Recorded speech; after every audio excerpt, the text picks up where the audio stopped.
the Twitter and you want to get the visuals, feel free to join in the Zoom. The link is on the website. And we'll get started here. So good afternoon, everyone. Happy New Year. And we've had a pretty exciting time in the first week of the markets so far. So congrats to everyone who's been kind of in the energy trade for a while and those who are new to it, I guess. The way I kind of run these things is there's about an hour and a half of macro outlook on oil and gas, depending on the questions, but I really like to emphasize the macro because if you're confident in the macro, it really makes things a lot easier with you holding these stocks through the volatility, through the ups and downs and kind of what's going on. And then followed by, usually what I do is we value 3 different companies. Today, I'm going to switch that up a bit. We're going to do a much deeper dive into Cenovus. It's one of my largest holdings. And I think I've got a lot of questions on people wanting to do these deeper dives and kind of what I'm looking at if I do choose to do a deeper dive on a company. So we'll spend some time on that.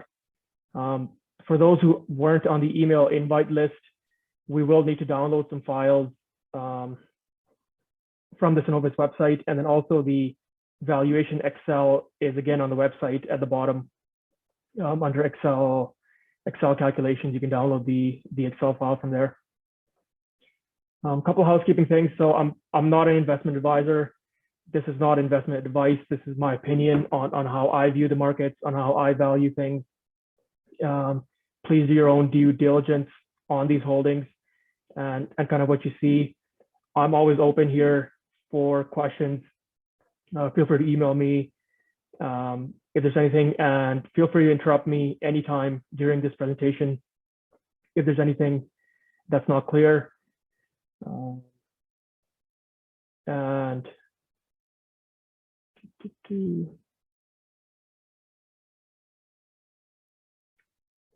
this here. So this whole course, the valuation part of it is set up to be pretty basic for the beginner kind of generalist investor. So if you're someone who's worked in the finance industry before, you might notice some things are not as accurate as maybe you've worked with, but that's just the way the course is set up. It doesn't require a in-depth financial knowledge to really go through these valuations. You do need a little bit of basic understanding of oil and gas, the different types of oil, kind of where they go, how they're traded and such. So overall, pretty straightforward course. And yeah, we'll get started here. So we'll begin with the pricing, American pricing, Canadian pricing. The companies that we trade usually on the TSX are exposed to these 2 pricing streams. And we'll look at the macro. There's 3 things that really matter on the macro, which is inventories, demand, and supply. And if you have a good handle on these and where the trend is going with these, it's pretty much the majority of the stuff you need to look at the markets going into the future.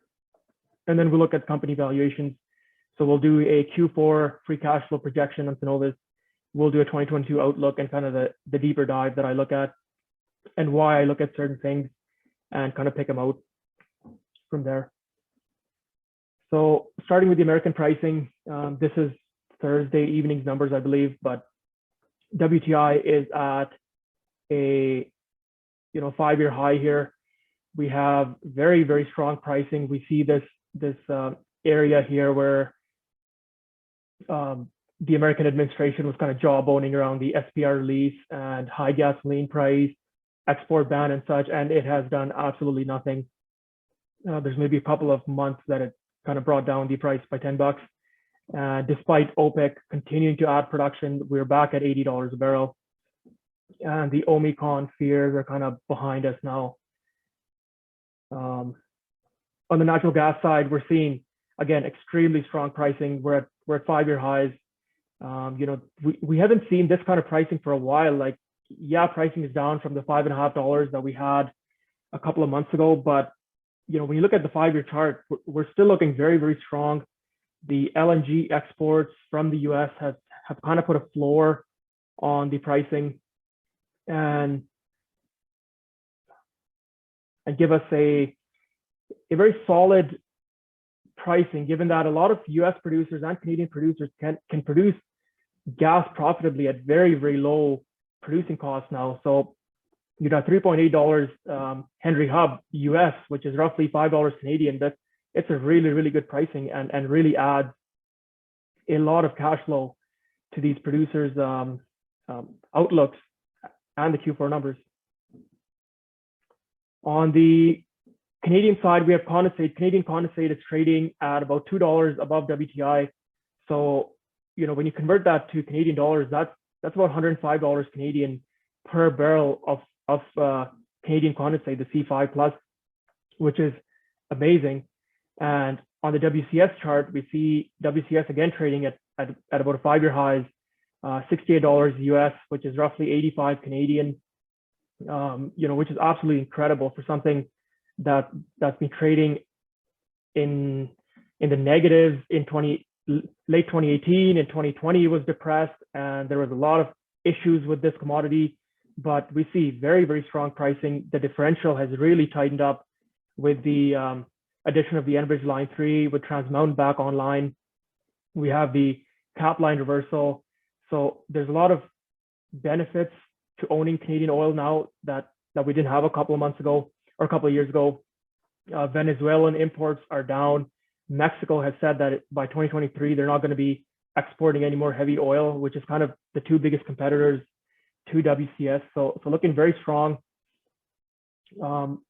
This top chart here is a 10-year WCS chart on US dollars a barrel. So, we're below the 2010 to 2014 kind of levels on a US dollar chart. But when you look at this bottom chart, during those years, the Canadian dollar was on par with the US dollar. So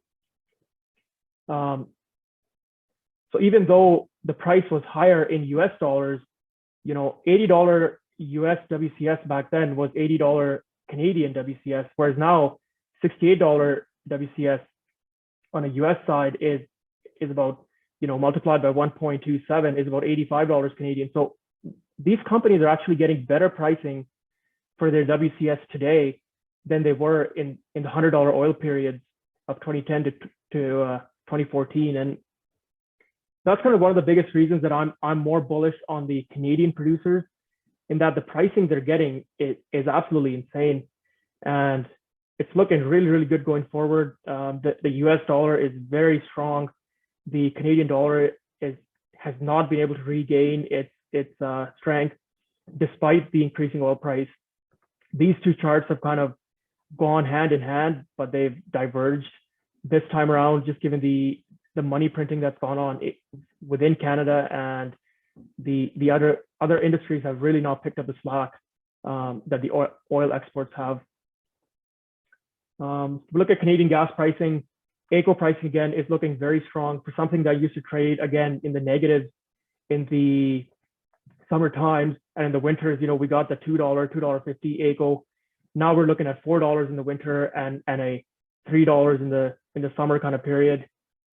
A lot of the reason for this is coal to gas switching in Alberta for electricity generation has added about half a BCF a day of additional demand in 2021, and it's projected to add another half a BCF a day in 2022.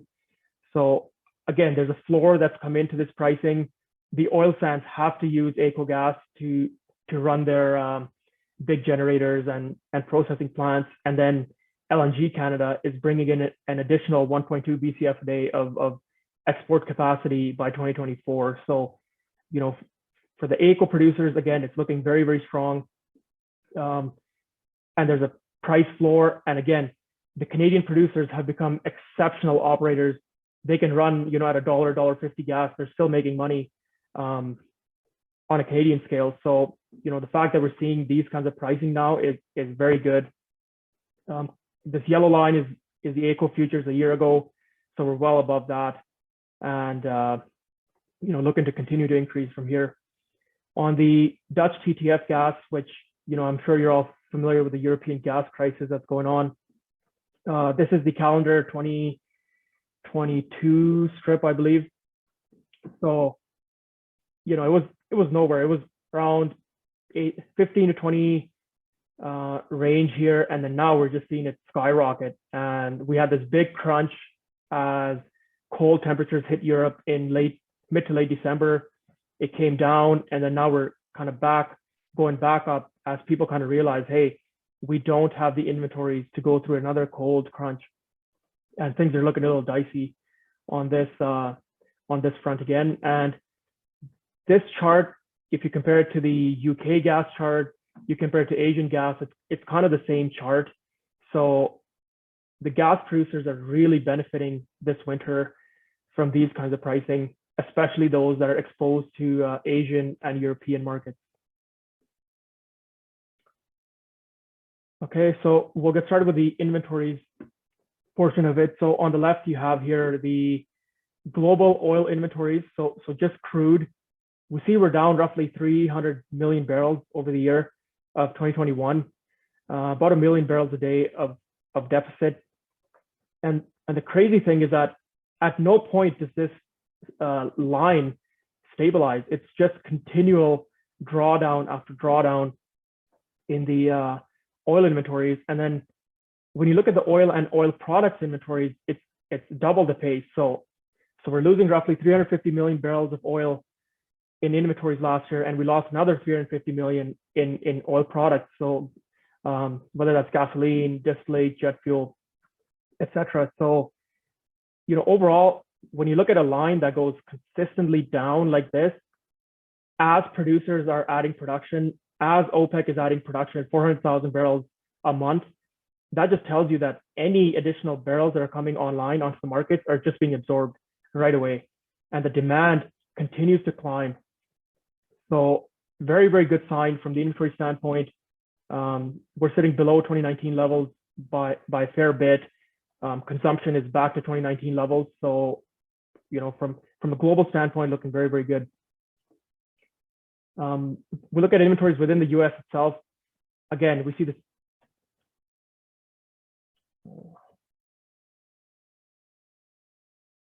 We see the same trend, continual drawdown. And over the last kind of couple of months, it's really accelerated. November and December have been an even sharper, steeper line down on the American total oil and oil product stockpile. And if you put the same graph on kind of a rolling time scale, we see that the slope of the line is unmistakably just right off a cliff. And we're back to about 2014 levels in oil inventories, total petroleum inventories in the US. And since 2014, consumption in the US is up about 10 to 15%. So, this range here that we were in for the last 5 years is actually the range we should have been in, because, we have 1,800 here, and if consumption is up about 10%, we should be at about the 2,000 level. But now we're falling back, and this line shows no sign of stopping. It's not even stabilizing. The slope is actually getting more and more steeper in the declines. We look at the strategic petroleum reserve in the US, which is to be used only in times of war and hurricanes and such. And the American administration has kind of made some rules around this and changed up the definitions of stuff to pull from the SPR. We're continually draining from the SPR over the last kind of 6 to 9 months, and continue to draw down on these inventories. And when push comes to shove and the oil price really spikes, or there's another issue with a hurricane or a war, we're going to be sitting here with all our bullets fired and not much oil left here to take out. This is the same graph of the SPR over a 20-year period, and we see we're back down to 2003 levels on the SPR. So, this should really be building in terms of the days of consumption you want to hold in your reserve, but it's actually going down on an absolute level and on a number of days of supply kind of level. So, not really a good sign for American oil stability going forward. Where if there's an issue where you really need oil all of a sudden, you really don't have that excess sitting around. So, just all the more bullish for oil and kind of going forward from there. Product inventories in the US is the same thing. You see gasoline plus distillate plus jet fuel. We're continuing to go down. We usually have builds in the latter part of the year in late December due to some tax implications on these producers. But we see this year, we haven't really seen that. The last week was a pretty enormous build, but we still haven't built at the rate that we're seeing over the last 5 years. So, there's a draw on crude and there's a draw on product. So, we're not really building on either or. So it's a very interesting time as we go into 2022, sitting at these inventories that are well below 5-year averages in every single product. So we look at gasoline, we're below the last 4 years in gasoline inventories in the US, despite this massive build we had last week. Distillates is the same story. We're below the last 4 years. Propane, again, is the same thing. 2021 is below the 5-year range, and propane exports continue to be strong as the world kind of is demanding this oil now to be pulled away from the American market. They're willing to pay about 5 cents a gallon more, which when you're filling up these huge ships and containers with propane can really add up. So, overall, the inventories are just not there. Like we built up a lot of inventory in March to May 2020. It's not only all gone now, we're actually sitting below pre-COVID levels. So it's a pretty interesting dynamic that's going to be shaping up here. Saudi inventories, again, they've continually drawn down their crude inventories over the last, let's say 5 years. They've been selling oil from their inventories to make up for their own production kind of declines and losses. It has stabilized a bit here, but what does that really tell you? That Saudi is not producing as much as they say they are, because if they had so much spare capacity, they could be filling it up. They could be filling up their inventories a bit, but they really aren't. The inventories are completely flatlined here.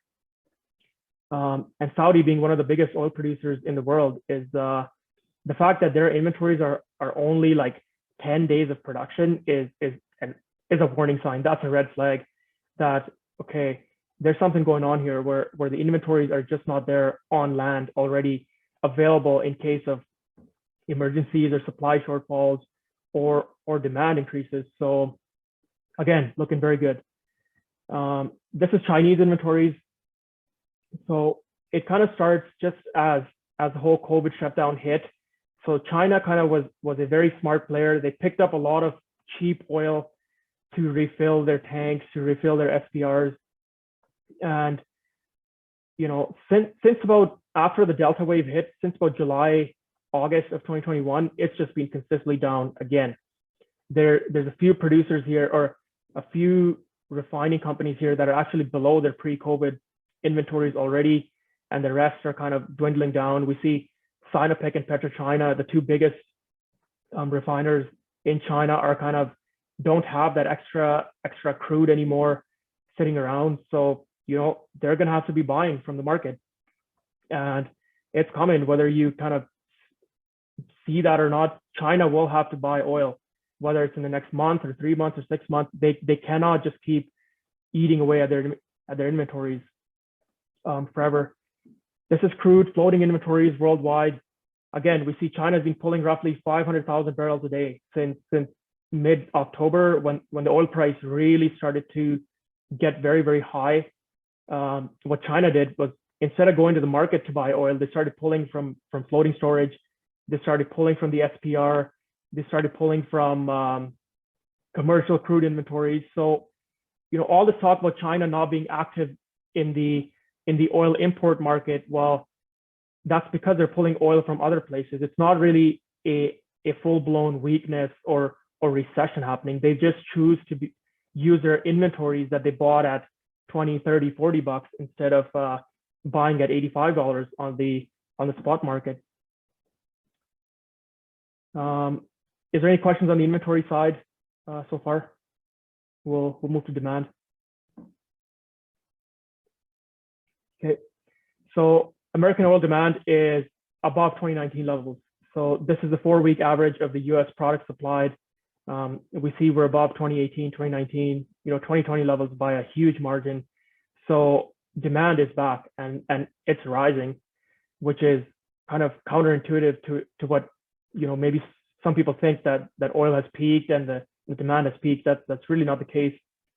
And the data shows that even in December, which is kind of a weak time for oil demand, we see we continue to rise as more and more people are consuming petroleum products.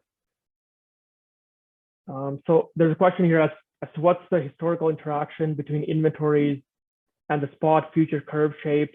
The comment I'll make on that is that when inventories are declining, consistently, basically what you will see is more often than not, there will be a backwardation in the crude futures, just given that the call for oil is kind of right away is where people want it to stem that inventory balance.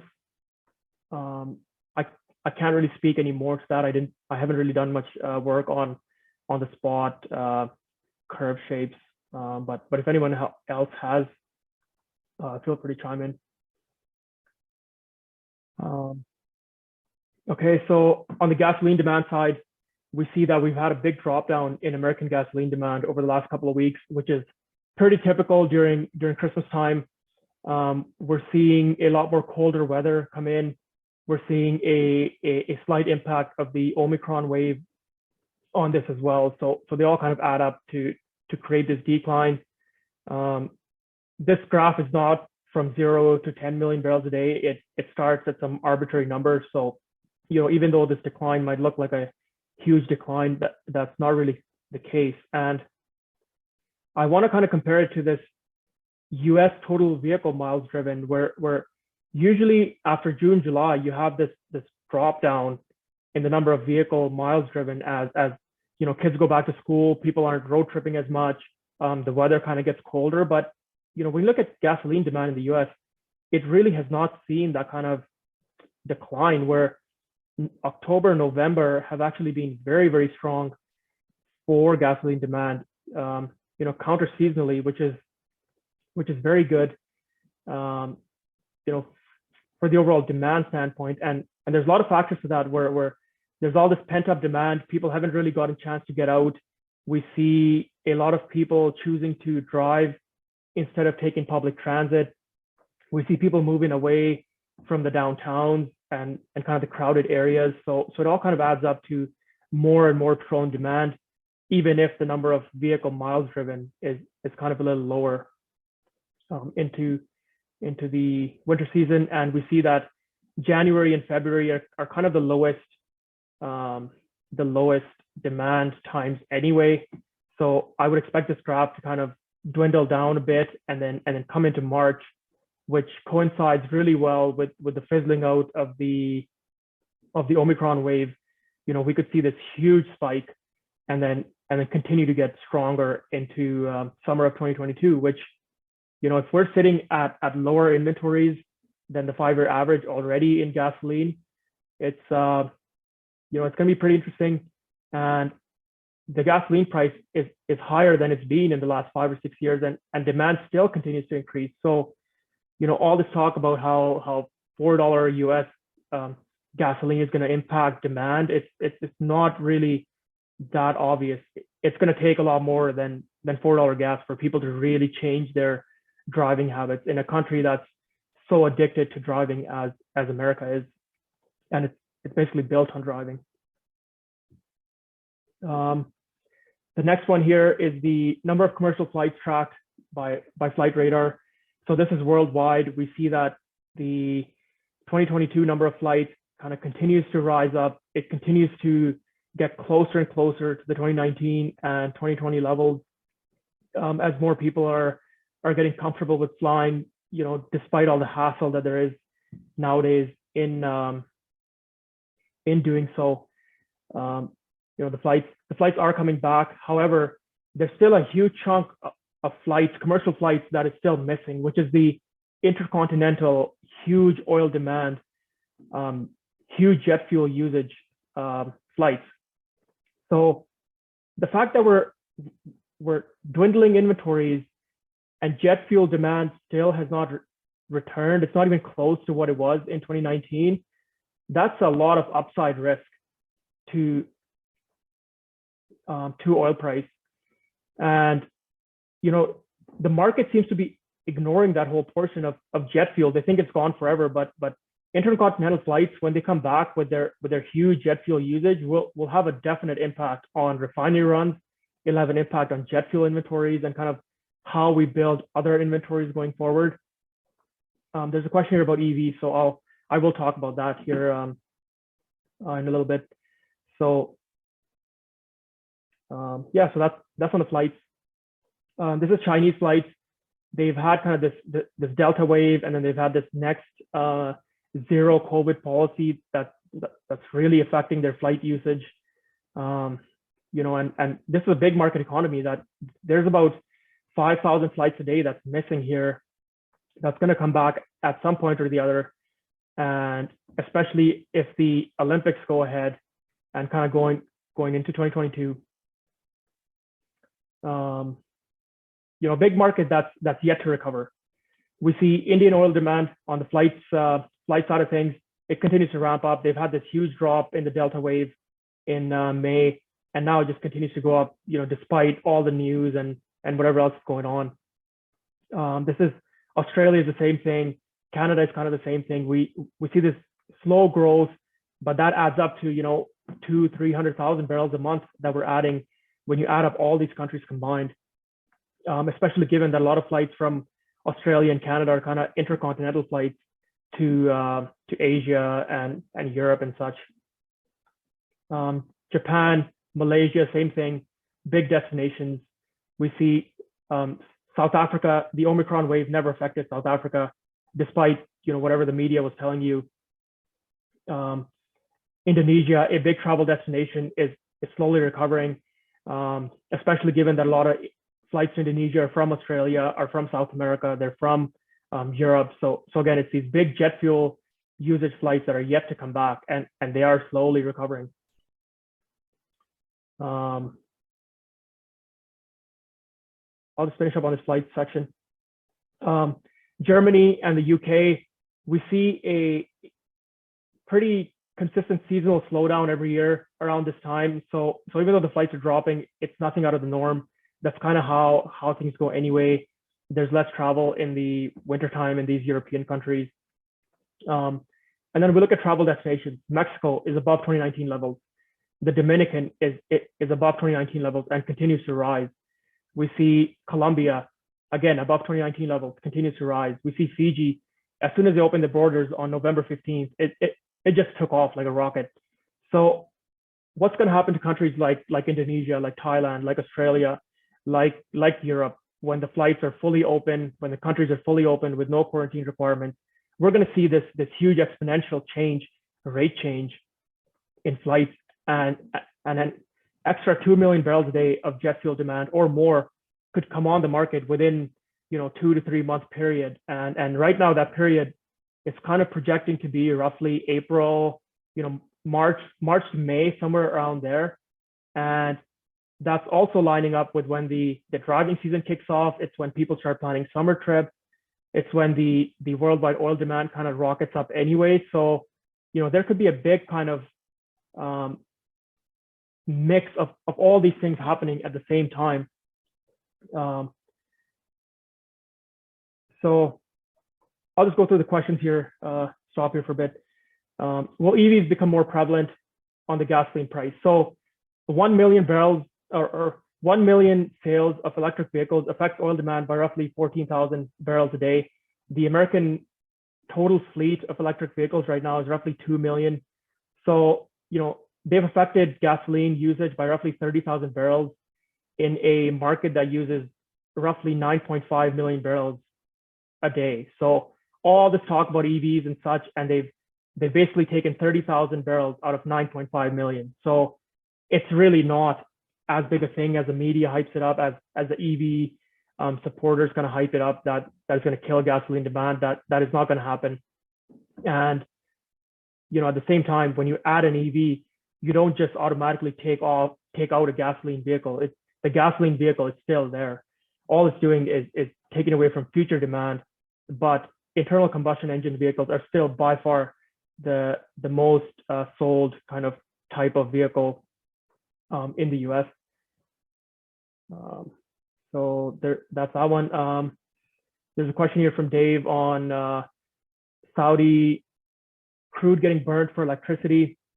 So Saudi Arabia is transitioning a lot of their oil. They want to convert it to gas. They've got this new Jafurah field that's a shale gas field that they're going to be spending money on over the next 5 years. But we're still about 5 to 7 years away from shale gas in Saudi Arabia taken away from the crude getting burned for electricity and heating demand and AC demand. So it's something that could come on in the future, but it's nowhere close. The Jafurah field is still many years away from first production. There's a question here about where I'm getting the 2 million barrels a day for jet fuel increase. I don't have the chart with me right now, but I can post it on Twitter after the fact here. There's a chart that shows jet fuel usage pre-COVID and then kind of where it is right now. And despite the number of flights being very close to 2019 levels, the fact is that a lot of the flights that are missing are these intercontinental 10 to 12 to 14-hour flights, which use up way more jet fuel than these domestic flights from San Francisco to LA or New York to Boston or whatever. So, that the incremental wedge there is not very big in the number of flights remaining, but in terms of the jet fuel usage is a lot more. And I'll share that graph on Twitter here after the seminar. Going to Indian gasoline demand.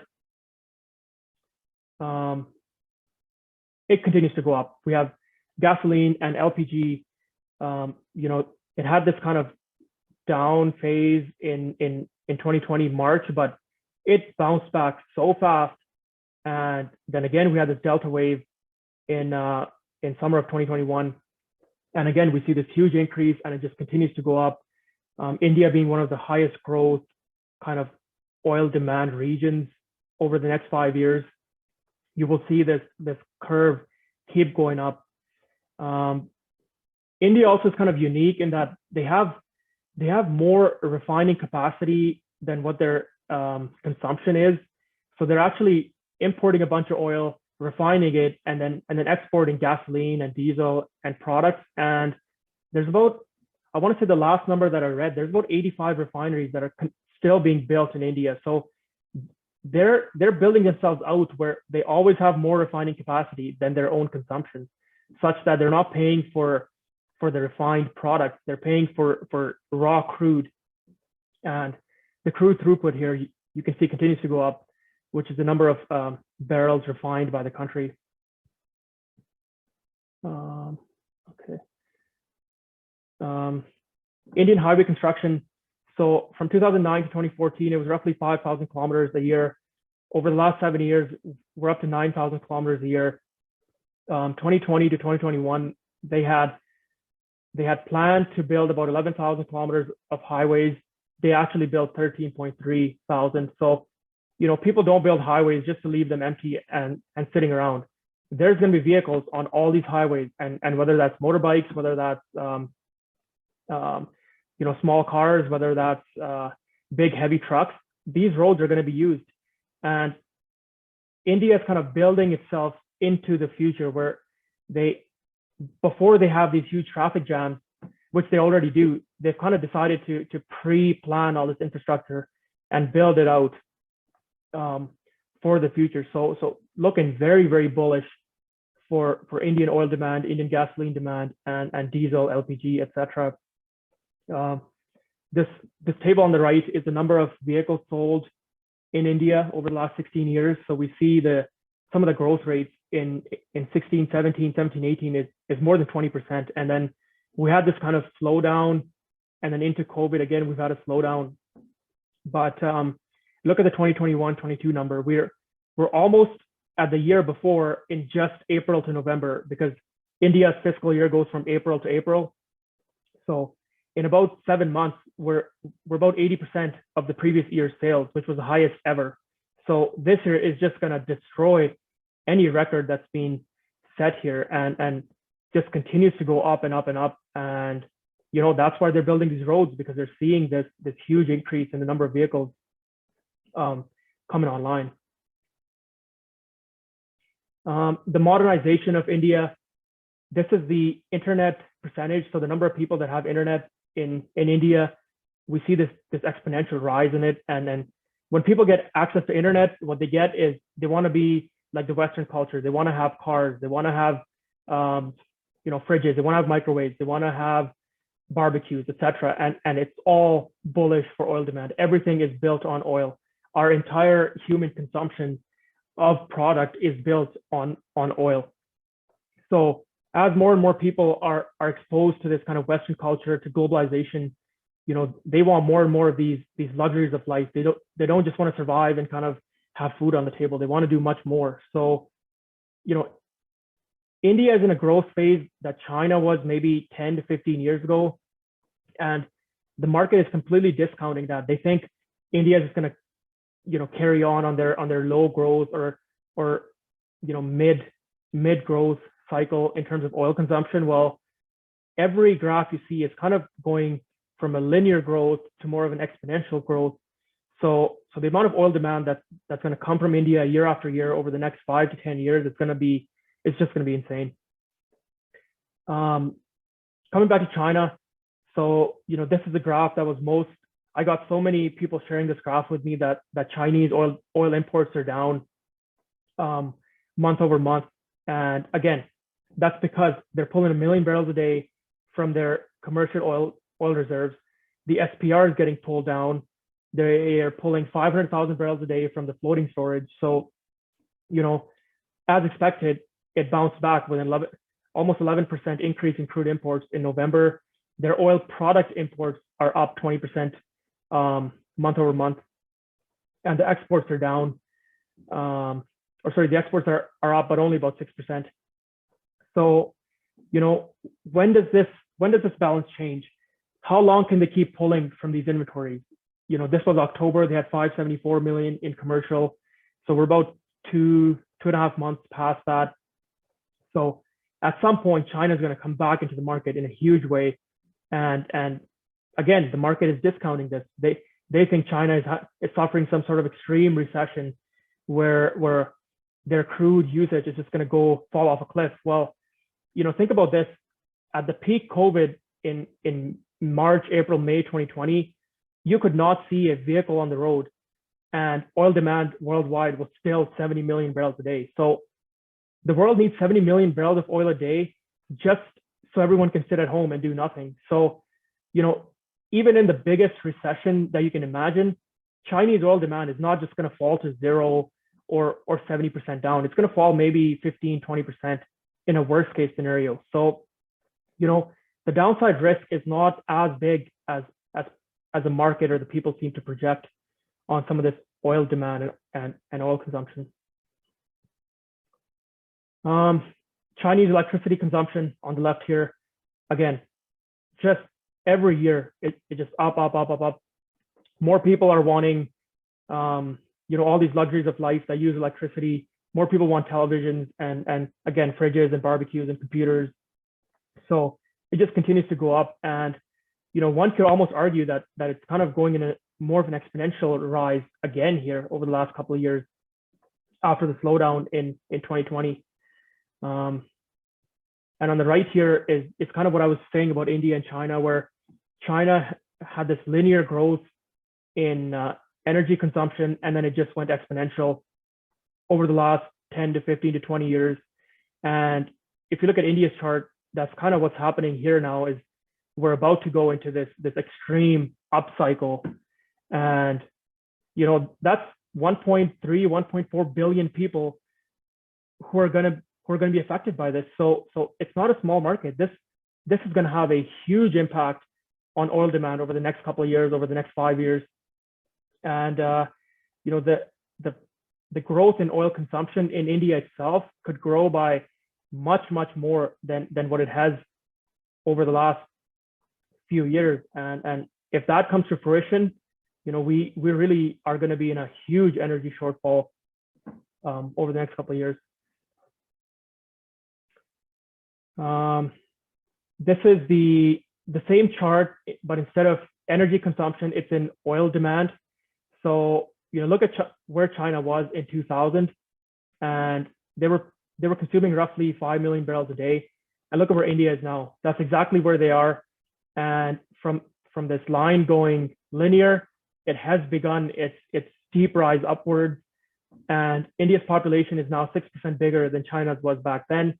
So we can project roughly 500 to 5 to 600,000 of extra oil demand per year seems to be what this kind of graph shows. And that would be absolutely insane if that actually comes to fruition.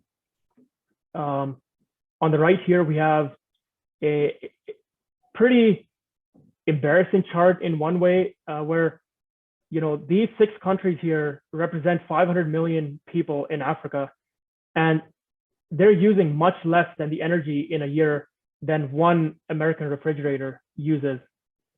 So there's 500 million people here who are living on much less than that. And, now they're getting the internet. Now they're getting some money rolling in. They want a higher quality of life. They're getting globalization.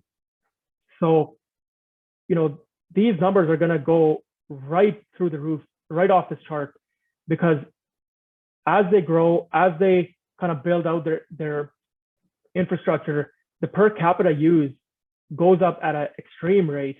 And this was one that kind of shocked me, where there's so many people who are living on something that we in North America kind of take for granted. And some people have 2, 3, 4 fridges in their house and a deep freeze and other stuff. So pretty humbling, I guess, in some way, and also very bullish when you kind of extrapolate this to what's coming, and how Africa is kind of building out their oil, their infrastructure, their cities, and the corresponding oil demand that comes with it.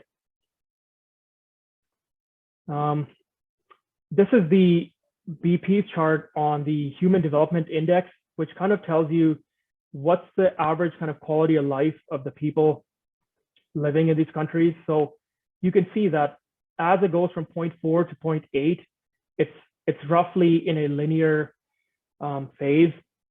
But once people get to this point, their energy usage per capita just skyrockets, because instead of walking and taking bicycles, now they're driving motorcycles. Now they're driving cars.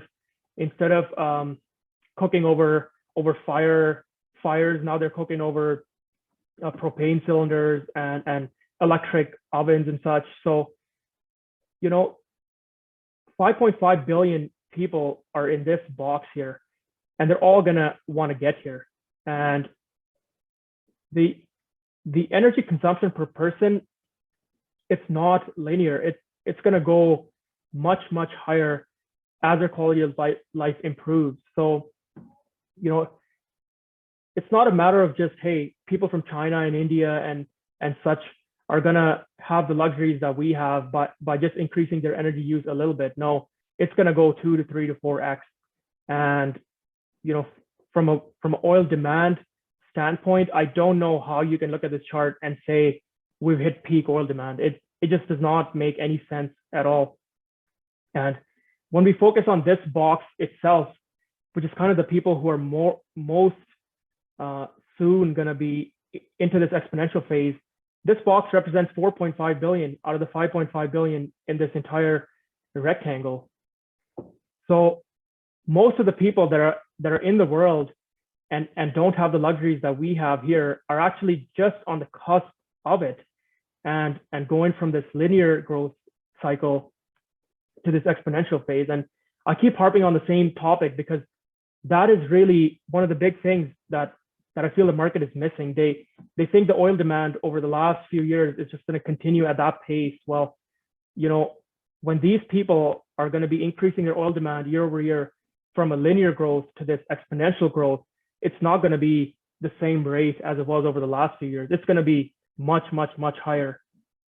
So, if that comes to fruition, it's gonna be quite a bang here over the next couple of years.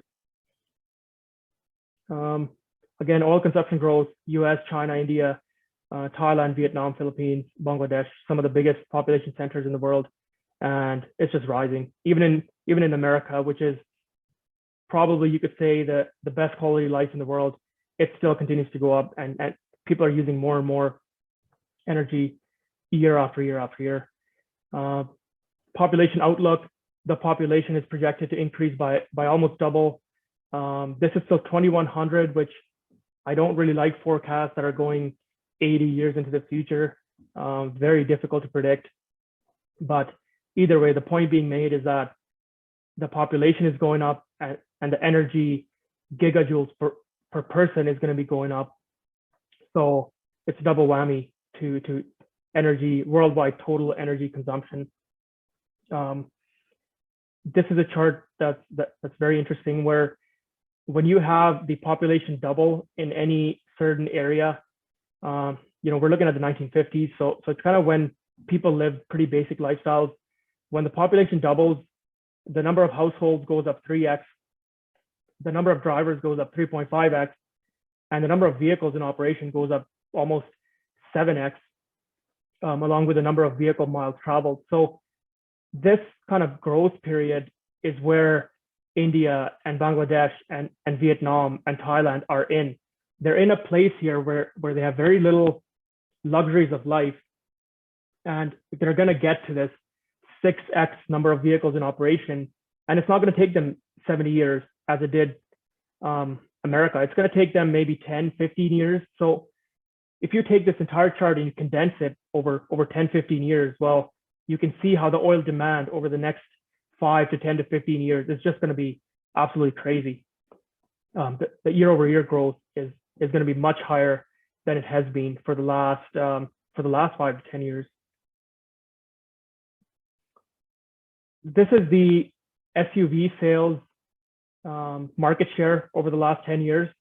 So, you hear people on the news all the time talking about ESG and how they believe in reducing emissions and consumption and such. Yet the market share of SUVs has gone up from about 12% to 46% in just 10 years. So people want bigger vehicles, they want more room, they want more horsepower, they want safer vehicles. So they're using up, more and more oil. Like, yeah, the number of vehicles on the road might be the same, or it might be not growing as fast as it used to. But when people are buying vehicles that weigh 50% more, that have 7 seats instead of 4 seats, I mean, that's not really a good look for people who talk about reducing emissions, yet it just continues to go up. Even in 2020, the market share of SUVs continues to go up. And this is a snowball effect, where when you're driving a sedan and you see more and more trucks and you see more and more SUVs around you, you no longer feel safe driving your little Honda Civic or your Tesla Model 3. Now you yourself want an SUV to kind of have that feeling of safety and that road height and such. So, this is going to continue to go up. I have no doubt about that. A lot of manufacturers like GM, I believe, are not even making sedans anymore because the sales are so poor and the demand is so poor for these things. And yeah, I didn't mean to offend any Honda Civic drivers. It's just an example. So we have your global coal demand. So, for anyone talking about peak oil demand, this is your global coal demand, and it hasn't even peaked yet. So for being one of the dirtiest fuels that we could possibly use, the highest emissions, the highest kind of problems to health in society, our coal usage is back to where it was in 2012 and 2013, which was kind of the peak. So, peak oil is many, many, many years out. They couldn't even control our coal usage worldwide. So, world oil demand is not going to stop at 100 million barrels a day. It's going to keep going up as long as the price and kind of the it doesn't get too crazy out of hand, it will continue to go up. A little one on natural gas, because I haven't talked about it. So I talked about the Alberta gas demand. I mean, look at 2021. We've had pretty much a very, very mild winter so far, barring the last kind of 2 to 3 weeks. And look at Alberta gas demand, natural gas demand. It's been higher than any year before. And we start 2022, at an absolute monster demand here. So, we can talk about reducing our energy and such all we want at these COP summits and from a politician standpoint. Well, the reality and the data show that it's just not the case. And when you really deep dive into it, we're using more energy than ever. We're using more coal than ever. We're using more oil than ever, and we're using more renewables than ever. It's all going up. Nothing is displacing each other. It's just this constant thirst for energy across the world that is not going to be stopped. People are not going to give up their road trips and their ski trips and their camping just so they can help the global climate. People can talk about it maybe, and they're not going to talk about their energy usage. You go to a bar and people are talking about electric vehicles and such, and then they hop out into their BMW twin turbo V8 and pop off. So it's a pretty interesting time in that where the reality does not match up with what people are saying, or they want to be perceived as a certain kind of person. Before we go into supply, is there any questions on the demand side? Anything else anybody wants to mention or chime in?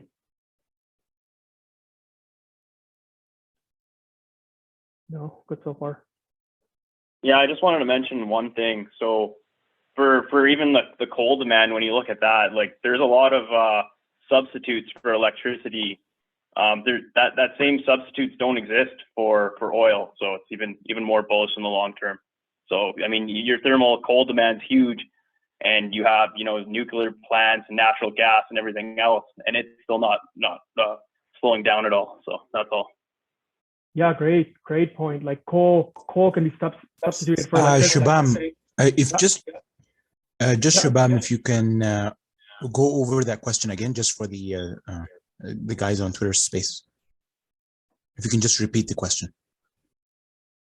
Yeah, you betcha. So, well, my question was if there's anything on demand, and the comment that was made was that coal can be replaced for electricity generation by a variety of other sources, and it still is not the global coal consumption still has not come down, whereas oil is not only used for electricity consumption, but it's used for many other things where you can't just substitute it with natural gas or renewables.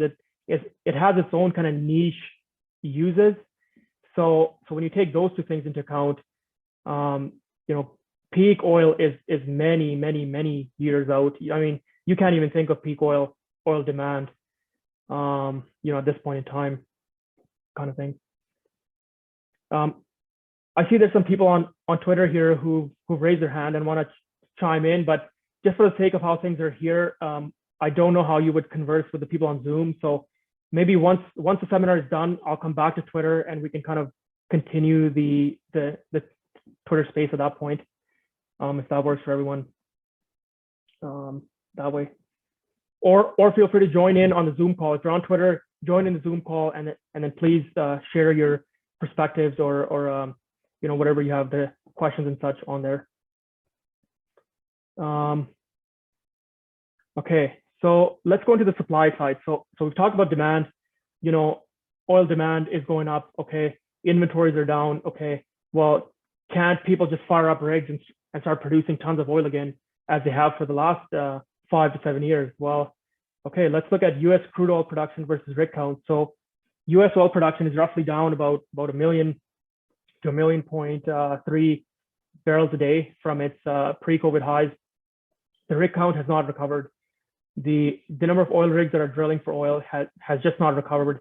It's on this kind of like this choppy path of ups and downs, and they're having huge problems in America with labor issues for these rigs, because the people that got laid off, from these rigs that were operating in early 2020, do they want to go back now? And then they have an unstable job security.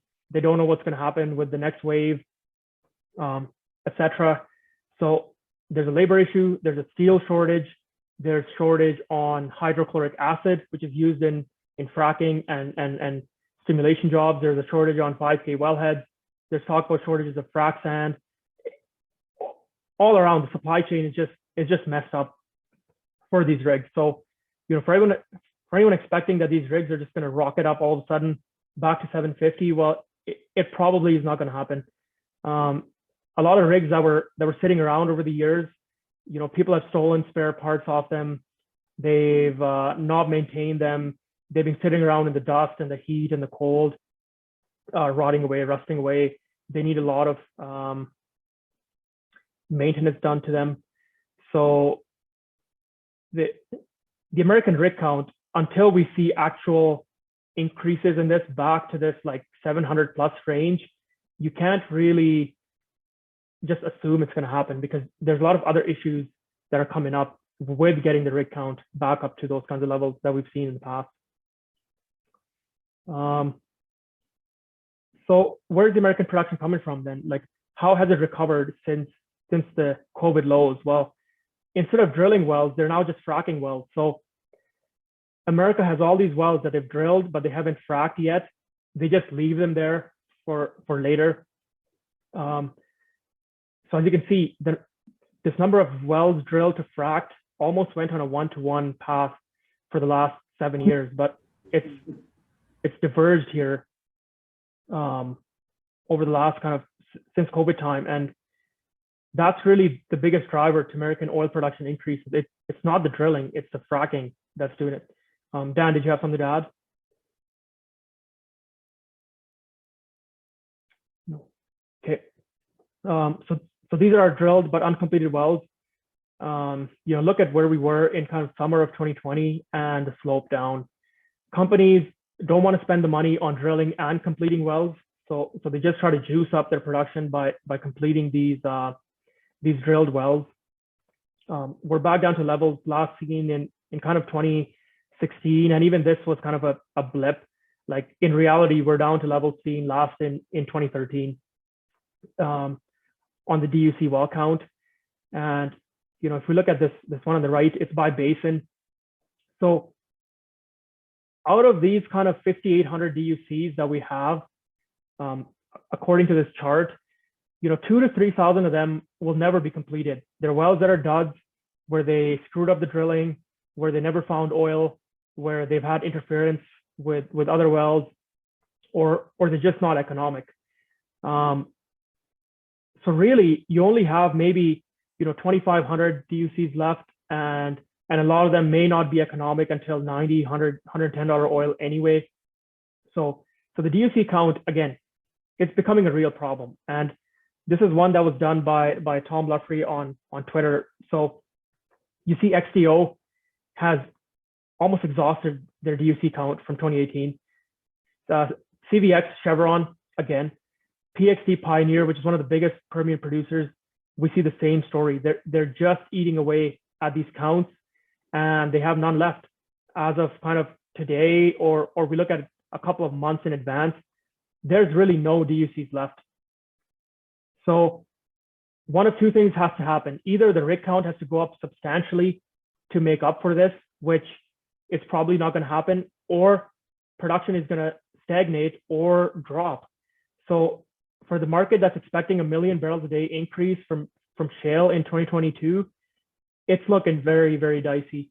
It's one that you're assuming a lot of things are going to happen with the rig count, with well productivity and such. You look at this work done by Flow. Again, they're projecting roughly 254 remaining DUCs in excess of these DUCs that the rigs are currently working on. So the rigs have to maintain kind of a level of DUCs that they're already working on, and the ones in excess of that are the ones that are being fracked and kind of production brought on. So it's gone down from 3,000 roughly to 254 here. And 254 in the Permian gives you roughly 2 months.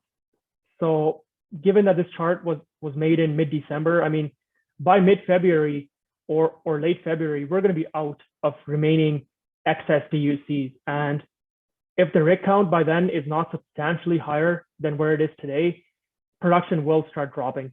And, you know, when the market realizes that, it's going to be a huge shock, which I don't think people are paying attention to at all. Like, they just think, okay, production keeps going up and the rigs seem to be getting more efficient. Well, the rigs are not getting more efficient. It's these DUCs that they keep drawing down. And this party is coming to an end here.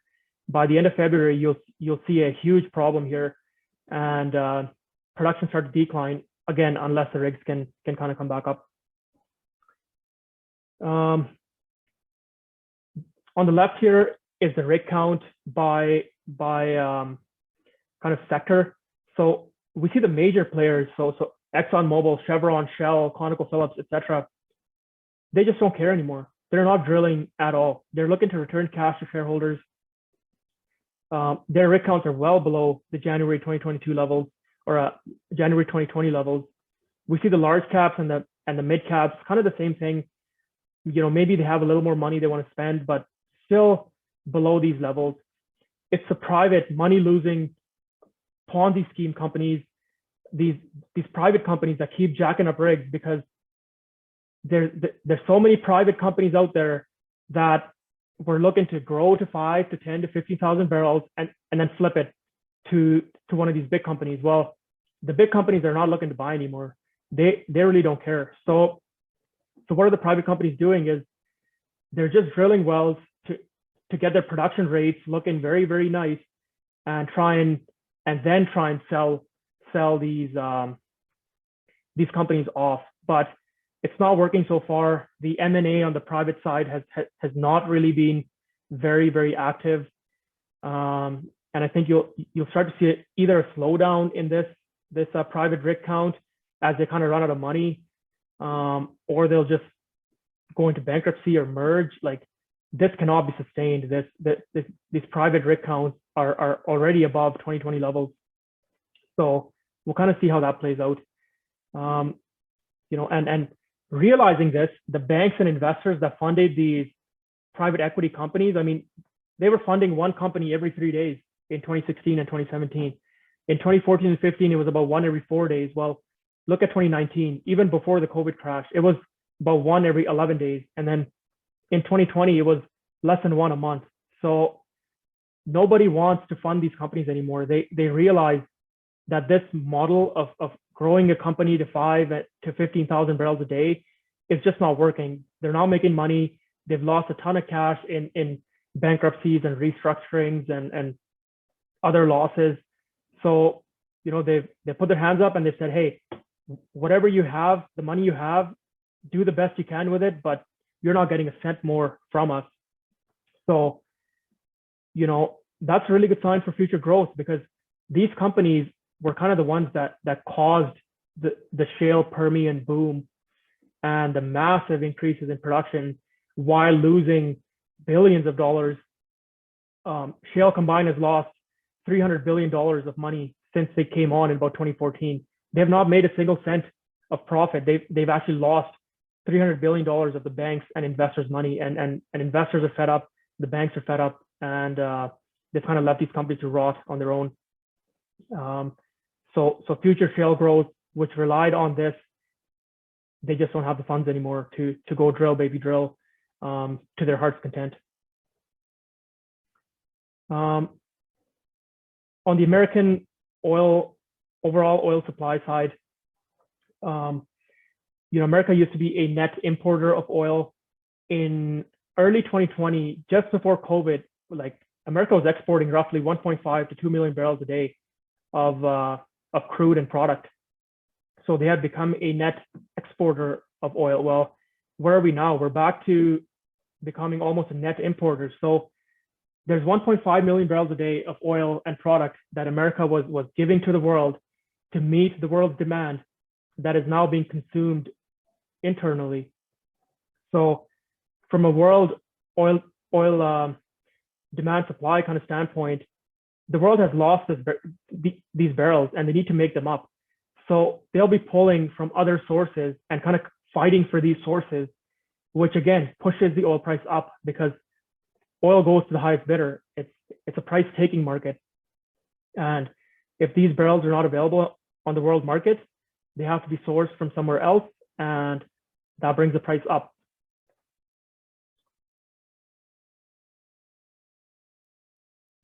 There's a question here about the quality of shale acreage that's left. So I do have some slides here later on, Norman, that I'll mention here. This graph on the left here is the reinvestment rate. So compared to 2014 to kind of 2017, where oil companies would take every dollar they generate and jam it back into the ground to get their production numbers up, they're now kind of toning down on that. They're giving more money back to deleveraging, share buybacks, dividends, and other little small acquisitions and such. So the rate has dropped from well over 100%. So actually getting into more and more debt to now, where the capex is roughly less than 40% of their actual cash flow, and the reinvestment rates have gone down substantially to about 40 to 50%. So again, a good sign for capital discipline going forward, for companies saying, look, we don't want to lose money again by crashing the oil market. Let's just keep production stable. We'll keep things going and give money back and kind of get rewarded for once for all this production that they've grown. Annual spending on oil and gas exploration well below what it was in 2010 to 2014, and it's now even below what it was pre-COVID levels.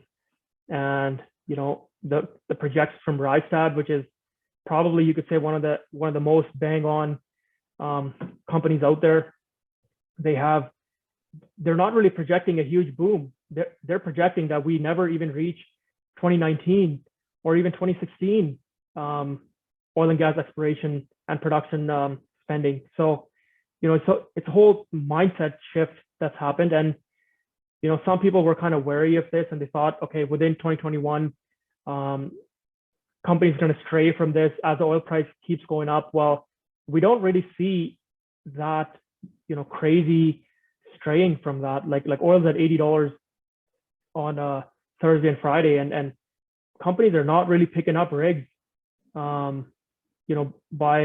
the tens or anything like that. It's still pretty slow, and the companies are just taking it by the day, taking it by the week, and maybe putting a few dollars in, but nothing substantial at all. So there's a question here on when that flips. Like when do people go crazy? They look at this oil price on their screen and they jam the drill baby drill red button on their desk. It's going to take some time. It's $90 to $100 oil could be the start of such things, but when you look at it, any company that's projecting huge growth is just getting hammered. Like, that's not what investors want. And even if they get to that, it's not as easy as just picking up the phone anymore and firing up 50 rigs. You need a lot of time to fire up these rigs, get the labor, get the project development plans ready. And maybe there's a few companies that were planning this, and then Thanksgiving hit and the oil price fell $15 in 3 or 4 days, and they kind of said, hey, hold on a sec, let's really tone this down. So they will be a lot more careful now after all the bankruptcies, all the pain, and everything they've gone through over the last few years. We look at U.S. conventional production, which is non-fracked production. This is the vertical drilling, the old school oil production.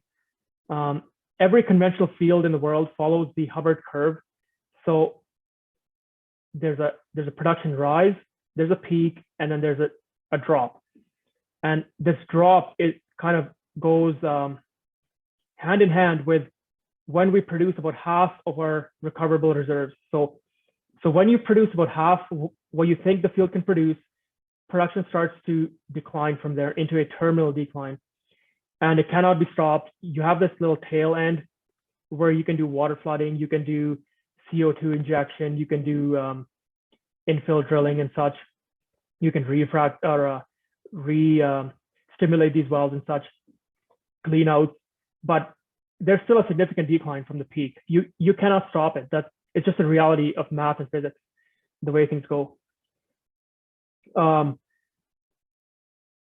So U.S. conventional production is down from about 10 million barrels to 4 million barrels. The rest is obviously shale and unconventionals. And then, America has done a really good job at stopping this decline here, but it's something that's continuing to decline. It will keep going down over the years. We look at the same for Gawar, which is the biggest oil field in the world. It produces roughly 5% at its peak, 5% of world oil supply. It's been producing at its peak much longer than U.S. conventional production because Gawar is a prolific field. It is the best geology you can have, the best porosity and permeability you can have in an oil field. And about 20 years ago, they roughly hit half their recoverable reserves. And this chart came out about 20 years ago.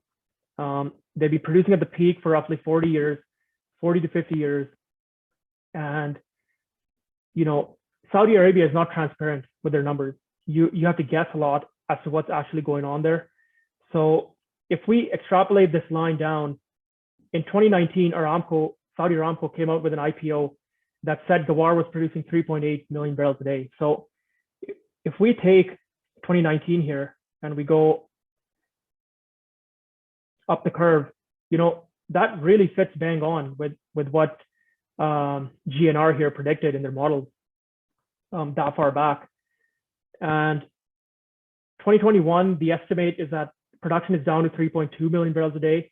So again, if we take 2021 and we take it up here, roughly 3.2. Again, the chart is pretty close, and the world's biggest oil field is in terminal decline. This right here on the right is kind of where the wells have been drilled. The blue is the water injectors. The red is the producing wells. There's no place left to drill. This chart is from 15 years ago, this map. So add on another 15 years of what they've drilled into these little pockets and holes and such. There's literally no place left to drill. All you do now is you watch this production just decline and decline and decline. And you might be able to run CO2 injection and such to kind of mitigate it once it gets to these lower levels. But until it gets there, it's in terminal decline. So why is that a problem? Because every single Saudi Arabian oil field has the exact same story. They all peaked roughly 40 years ago, and they're all in terminal decline. We look at Kuwait, same thing. Kuwait's Burgan field was producing roughly 3 million barrels, 3.15 in 2017. It's now down to 2.8, and the latest number that came out was it's down to actually 2.5 this year. So,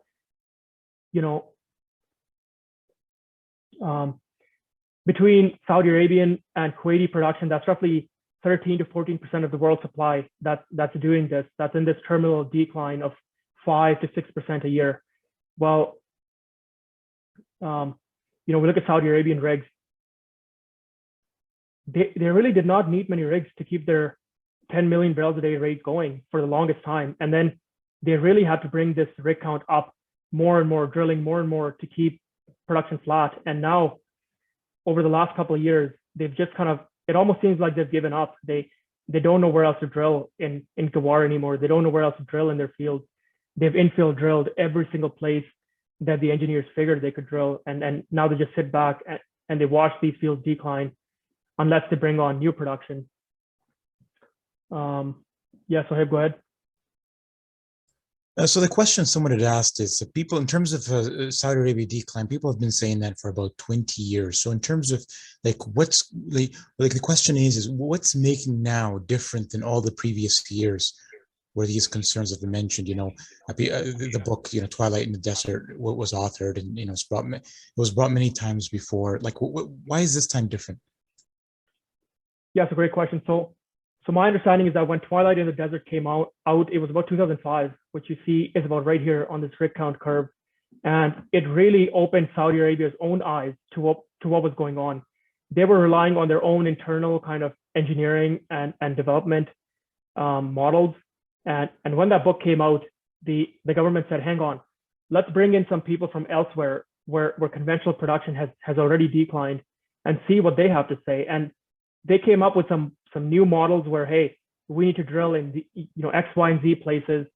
So the rig count went up to kind of mitigate that production decline, to have brand new engineering kind of come on, new field development tactics is what they used. And then they kind of had to keep drilling more and more and more wells to maintain that 10 million barrels a day production, right? At the same time, maybe their recoverable reserves were off by 10 to 15%, which on a field that big can add another 5 to 10 years of life. But now we see that when you look at what Aramco's own numbers that they're putting out, Gawar is down more than 25% from its peak. So we have hard data that the field is in terminal decline. And we know from looking at other fields, such as American conventional production, that once it gets into that decline phase, you cannot stop it.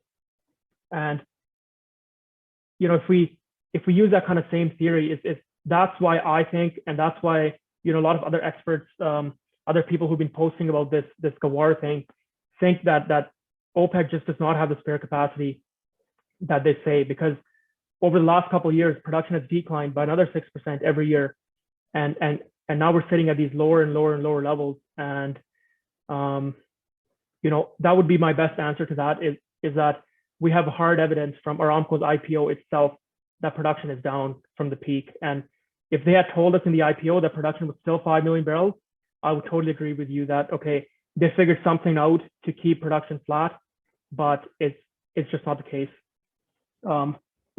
in reality. There's a question here. So there's a comment here on Exxon, and they put out an internal memo on the world decline and the additional demand. And, we need roughly 6 to 7 million barrels a day of additional production every year just to keep up with world demand and declines. It's just not happening. COVID was kind of a blessing in a way, and also an absolute killer in a way. It hid the oil kind of demand supply issue for the last couple of years, but now it's come back with an even bigger vengeance, which you can kind of notice in how the worldwide inventories continue to keep going down. There's another comment here on rig has nothing on their order books. So that's a big offshore driller, I believe. And if they have nothing on their order books, at $80 oil, when's it going to come? It's going to take a little bit of time yet.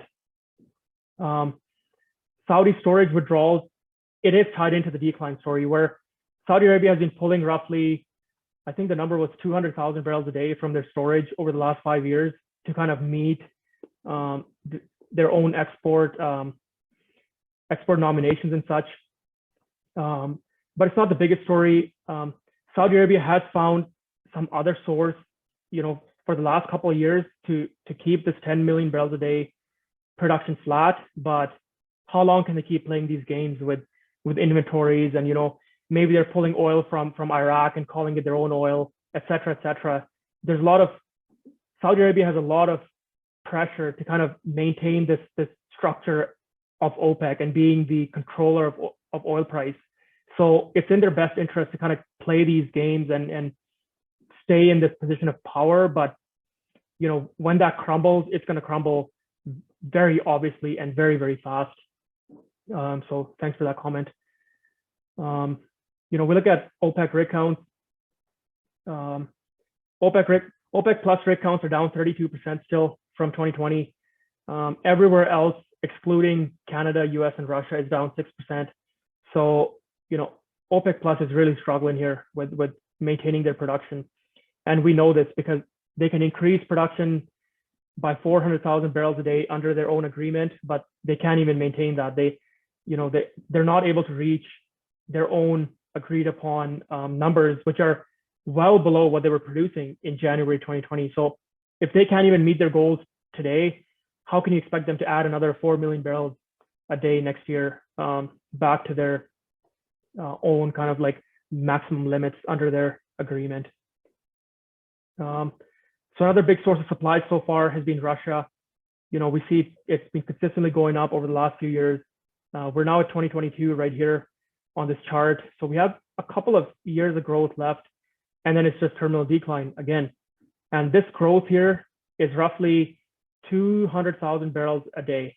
So if we need 7 million barrels a year to mitigate the world decline and the demand growth, which again, I think is understated on the demand side, Russia adding 200,000 barrels a day makes absolutely no difference. And their most recent project that they've started with an Indian company, I believe, it's a $170 billion project. These are massive projects that these companies are spending money on to bring production on. Like, I believe it's this blue bar here. And they're spending all this money, they're taking all this risk to add barely any production. So it's getting harder and harder. All the easy oil is gone. When people say, you can just turn on the taps and bring on oil, the harsh reality is that oil is gone. We've used it up over the last 100 years of our economy. It's pretty much all gone, and it's declining year after year after year. You cannot just drill wells in the desert and bring on massive production anymore, nor can you do that in Russia. The other big source over the last few years has been the North Sea near UK offshore. So Norway brought on the Johan Sverdrup platform, roughly 400,000 barrels a day in the last couple of years. So that's where this wedge comes on. But look at the future. Again, terminal decline, year after year of decline. Something that used to be a big growth engine pre-2000 is now a decline engine. Cantarell, this is a field in Mexico, offshore Mexico, I believe. And production came on. They tried to produce it way too fast. They kind of damaged the reservoir doing this, and now it's almost down to zero today. I mean, this just goes to show how fast these declines can happen. Once they start, it just does not stop. The field dies, it waters out, it gets water coning, water production issues, corrosion. We get a lot of no place to infill drill, etc. And this is worldwide conventional oil production. So it already started declining in about 2005. And then, some of these countries, you would think, hey, these countries have never even produced oil, like Germany and Austria and such, because it peaked so long ago that their production is basically dead today. It does not produce anything. And when you have about half the world's production today in this sort of terminal decline, it is not a good look at all for supply going forward. One of the big growth drivers over the last few years has been Brazil. Pre-salt reservoirs is what they call them. So they've grown production, roughly a million barrels a day in the last 6 years. So again, that's only 150,000 barrels a day is what they're growing. So that's not enough to undo the 7 million barrels of supply decline and demand increase that we're seeing. And if we look at Brazil, they ran the same shale Ponzi playbook to some extent, where they lied about the geology of this stuff. So they got all this foreign investment that came on, and this is the rig count in Brazil. And then all these projects started coming online during this phase of this rig count cycle.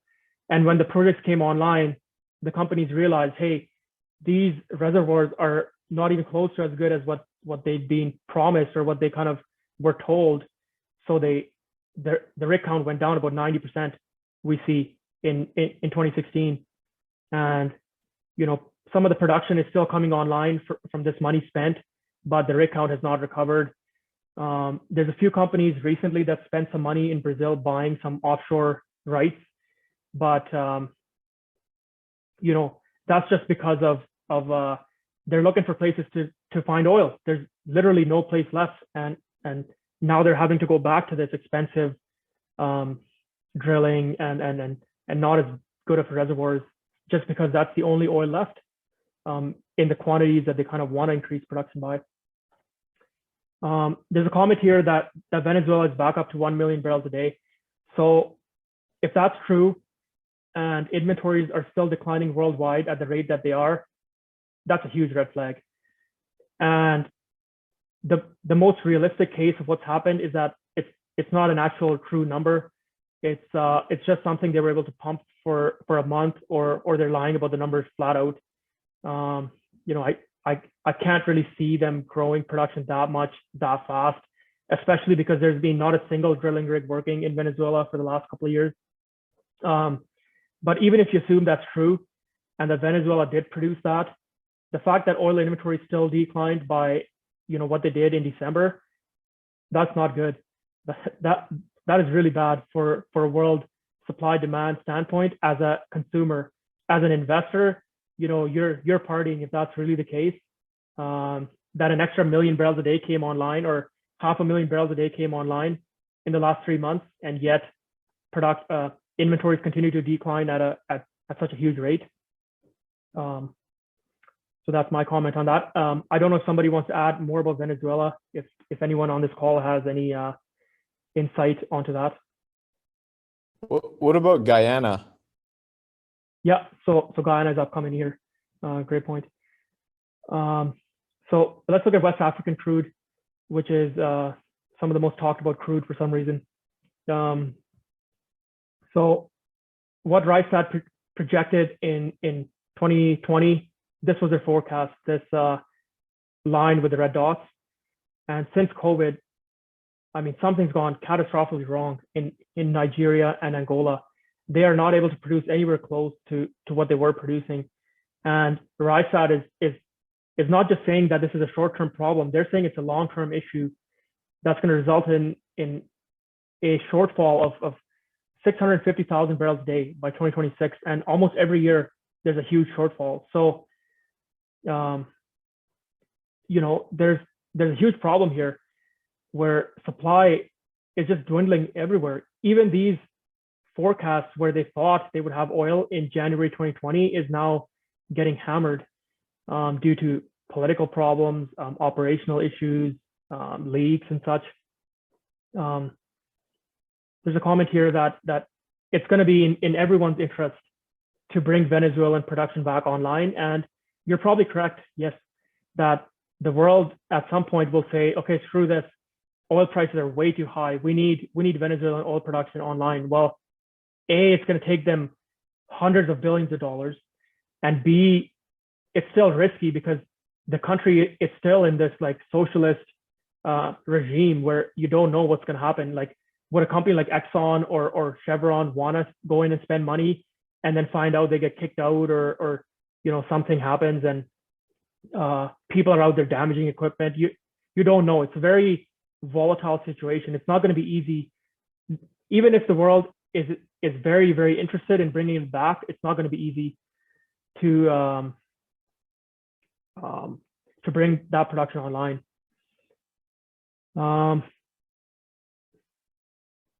So American supply. There's talk about the Permian. The Permian was a jewel of the American shale. It can produce for 50 years of domestic supply. Well, look what's happening here. The well productivity, when you adjust it for the longer and longer laterals and the more proppant that these companies are jamming in, well productivity has gone down. 2018, maybe 2017 was kind of the top productivity. Since then, what we see is that the companies with their longer laterals, with the higher proppant, they can make up for these high initial production rates. But as the wells start to decline, because they've jammed so much proppant and water and such into these wells, the late stage productivity after a couple of years, 3 years, is starting to decline much, much faster than these 2016, 2017 wells. The acreage is not as good. It's not tier one stuff. So, people talk about rig efficiencies and then fracking efficiencies and such. Well, the data is not showing that. The 2018 and 2019 wells are worse than the 2016, 2017 wells. And this difference between the two is getting bigger and bigger. This is 2018 here. 2019 is showing worse. 2020, I think, will start showing worse and worse as the wells kind of age. Permian production, again, led by private equity. Private equity did all this, lost all this money and got all this production up. And look at the declines. You know, for every well that was online on January 1st, 2020, all that production is now down 60% already. That is not a good sign of something that's swing producer. You can't have it decline 60% in 2 years and call it a stable source of production. So, you know, the Permian has been hyped, it's been overhyped, and people still believe in it for 2022. I have no doubt that this is the end of Permian shale. It's unless we see consistent $100 plus oil, where some of these fringe acreages can become economic, the declines are just too strong, and the money just is not there to keep up this sort of growth rate. Another 1 million barrels a day in 2022 is dreamland. And then there's the Permian water problem. So the Permian Basin disposes roughly 15 million barrels of water a day that they have to inject into these deep reservoirs to get rid of it, because it's produced water. It's got all this chlorides and other junk in there. You can only reprocess so much. You can only reuse so much for fracking, and you know, it's a huge problem. 15 million barrels a day is like, you can't even picture that sort of volume being disposed each and every single day. The water oil ratios are getting worse. So more and more water is being produced with these new wells. Just given that the acreage is just not as productive, the reservoir pressure has declined. And you're seeing more and more problems. This is going to be an issue going forward, and it's getting more and more traction. If you search up water disposal Permian, there's more and more articles in the last month that there have been in the last year, and this is why earthquakes. So, you know, some people believe it has nothing to do with fracking and water disposal, and you know, I guess the science is still open in some way on it, but the data is clear. The more water disposal that's happening, the more earthquakes you're seeing that are greater than a 3 magnitude. Below 3 magnitude, it's not really noticeable, so we don't really track them. Above 3 is when it really gets noticeable, and the cumulative number of earthquakes happening is just going crazy. And remember, earthquakes work on a logarithmic scale, where a 4 earthquake is 10 times as powerful as a 3 earthquake. So the fact that we're seeing these 3.5s and these, you know, Midland recently had a 4.5 earthquake just after Christmas, like that is not a good sign at all. The Texas RRC has already clamped down on water disposal in the Gardendale area, and you know, watch for more coming. This is going to have a huge impact on Permian growth and oil production. You know, whether you choose to believe it or not at this point in time. We look at the Bakken, which is in North Dakota, one of America's older fields. This is what it looks like in the Bakken core. There is literally nowhere left to drill. I mean, you can go in and punch holes in these little openings here, but what's happening to the reservoir pressure? It's down. What's happening to the productivity of these wells? It's going to be right down. And we see that in this chart on the right. In the entire Bakken, there's, you know, you look at the top 60% of the productive sites, there's nothing left. The most wells that are left in the Bakken are these tier 4 and tier 5 wells, which are absolute trash.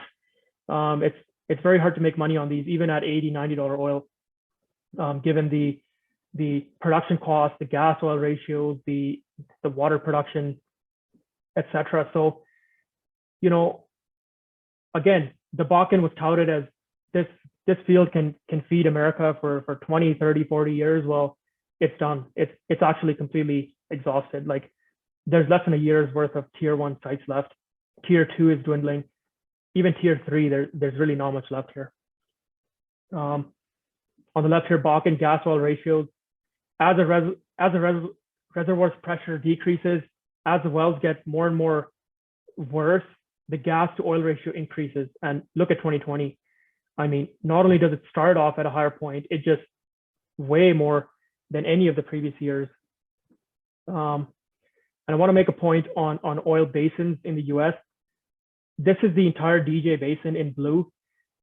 There's still a lot of oil left here, but it's not productive. It's all tier 5, tier 4 acreage. That's all junk that you can't drill unless oil's, $120 a barrel. So, the DJ for all intents and purposes is a declining field.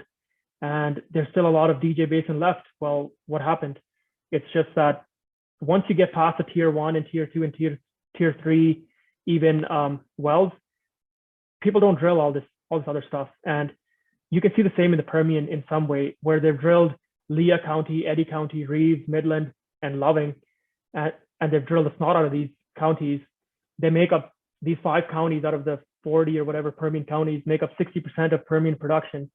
What happens when these are fully drilled out? Well, you need much higher oil pricing to make the rest of the locations economical. So, when you read shale presentations and they're talking about we have 11,000 locations, well, the locations are all in this area, which they can't make money on unless oil is $80, $90, $100.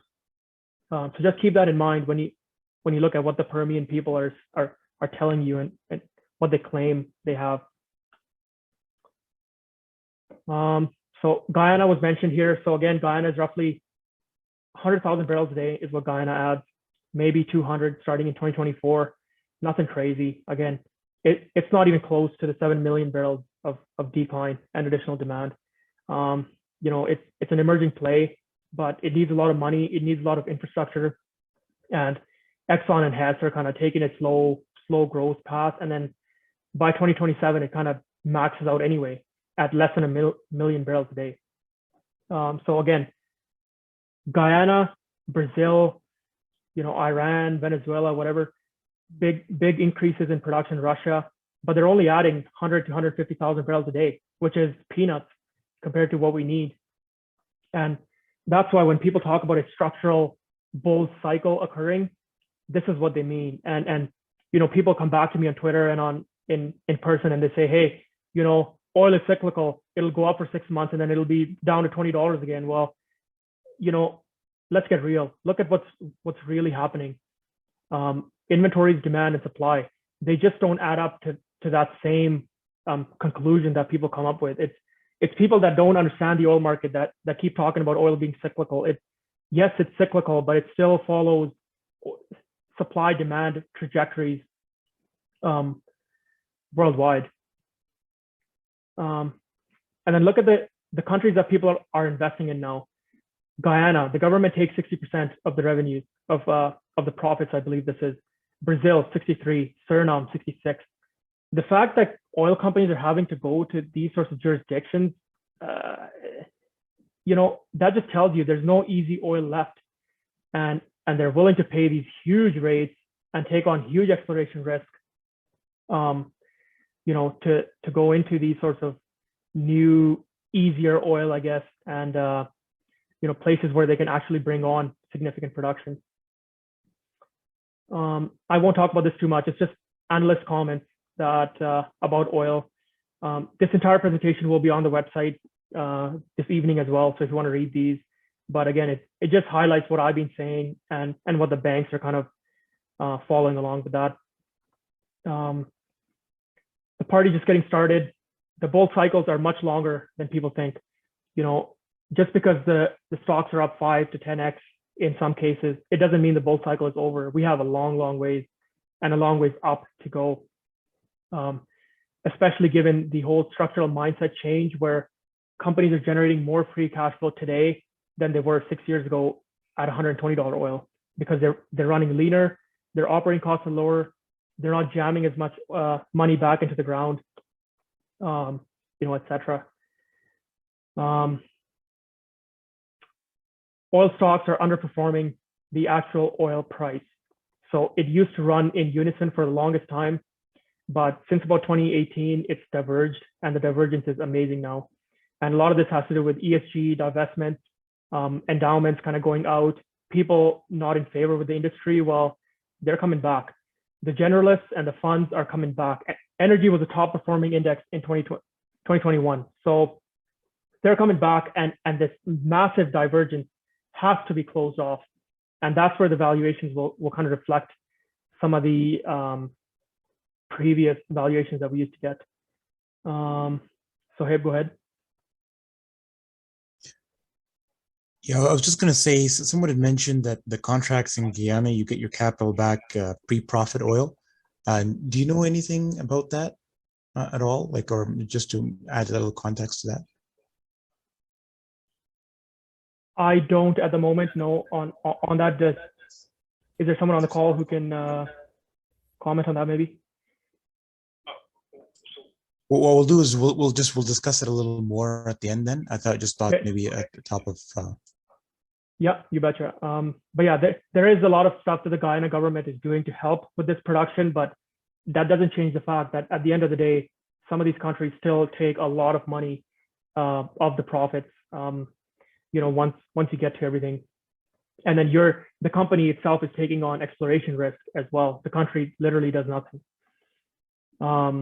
This chart on the right is about the oil and gas ETF versus clean energy. That divergence is pretty obvious. We just have a few more slides to go, and then we'll take a break, about a 5 to 10 minute break, and then we'll start with the Cenovus valuations. So oil stocks are on sale. So the strip is $75 roughly today, and look at what the oil stocks are reflecting. And this is where the whole valuation thing I mentioned here, this divergence kind of comes into play, where the stocks are reflecting, Suncor is reflecting $50 oil, Cenovus is at 54. Imperial Oil here is another Canadian company, Pioneer, etc. They're still much below what the strip is. And when this divergence comes back to reality, you will see a huge inflow of capital and cash into these names, as people kind of have this FOMO factor and get back into the profitable trades. A quick comment on renewables. Somebody had mentioned renewables at the start. Solar panel prices in Europe have flatlined and are going up. So for anyone that keeps telling you that battery prices are going to keep going down and they're going to keep making money and they're going to become 1/10 of what they are today, it just is not going to happen. So we had these problems even pre-COVID. The price was starting to flatline, and then post-COVID now with supply chain issues and such, the price is actually going up. So big step change from what people claim. Energy density. Here's lithium-ion batteries on the far right, bottom right. The energy density is almost zero. And here is diesel, gasoline, and jet fuel, and LPG. So there is a big disconnect between the energy density of these two products.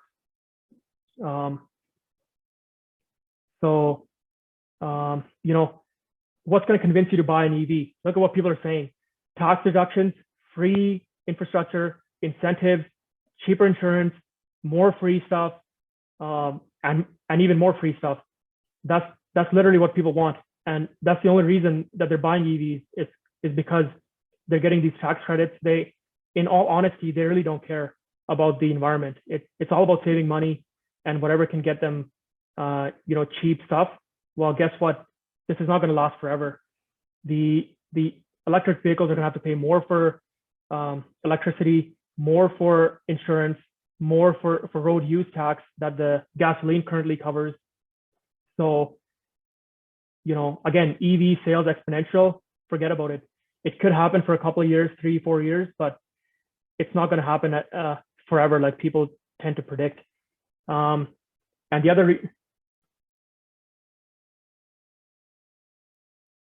reason it's not going to happen is supply problems. So the other reason it's not going to happen is supply problems. Copper is in a slight deficit starting 2025, but look at where this graph starts at 15 MT to 20. So it's not a huge supply deficit of copper, but look at lithium. You need to double our world lithium production by 2026. Okay, lithium is already a pretty scarce resource. Cobalt, we need to double cobalt production by 2026, 7, let's say. And cobalt, 70% of the world's cobalt comes from the Congo.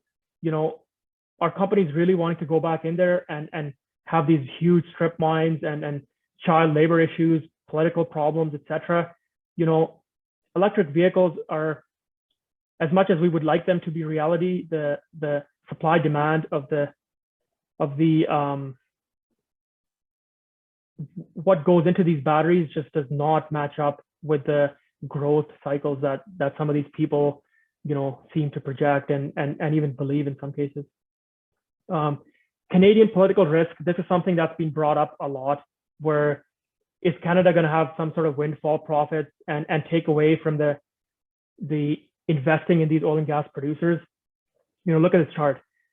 Energy has basically supported Canadian merchandise trade balances over the last 20 years, whereas everything else is just in the gutter. It's gone down. So, you know, all the stuff that runs the Canadian GDP, real estate and finance and such, like, you know, when it comes down to the meat and bones of everything, it's energy that keeps the GDP going. It's energy that keeps the trade balance going. It's energy that keeps the Canadian dollar strong.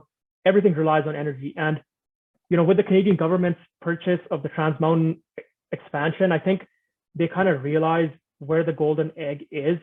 And as you know, their goal is, in the media, they're going to pretend to have all this EV stuff and renewables and such.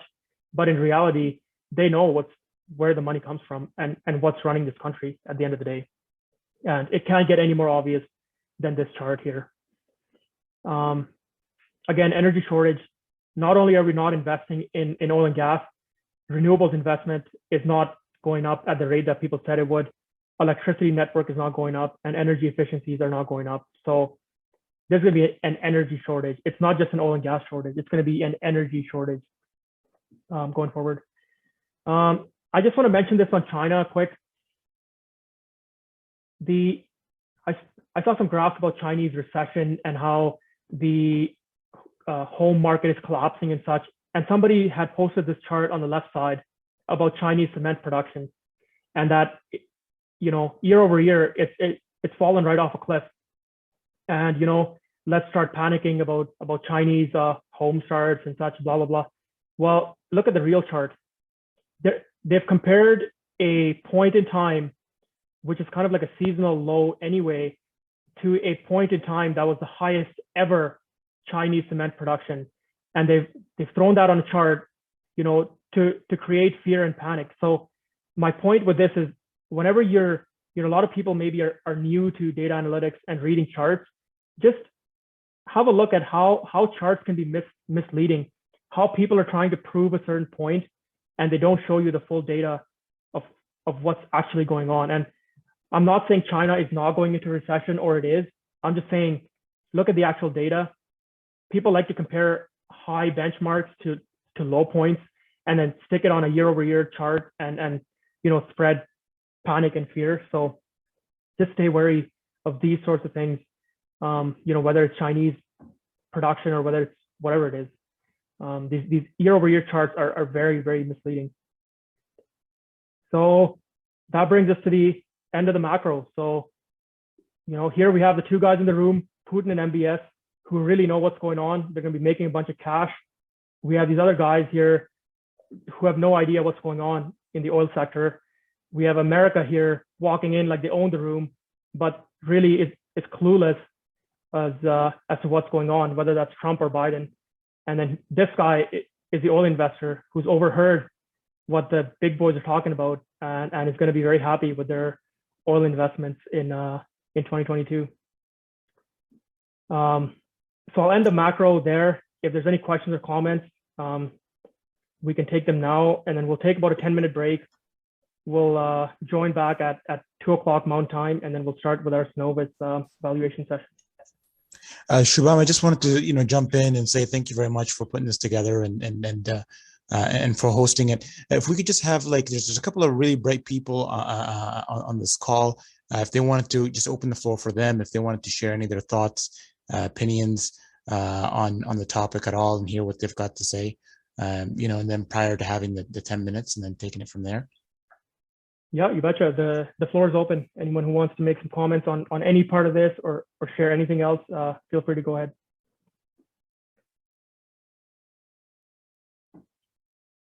especially on Venezuela and Guyana and Iran. Those are kind of like the gray areas where there's a lot of info missing in a way. So if anyone wants to step up, floor is open. I'm curious about because so there's Iraq, and it looks like Iraq has Eric, go ahead, Eric. a huge potential. But I think like the fiscal regime is pretty much awful, and you have like the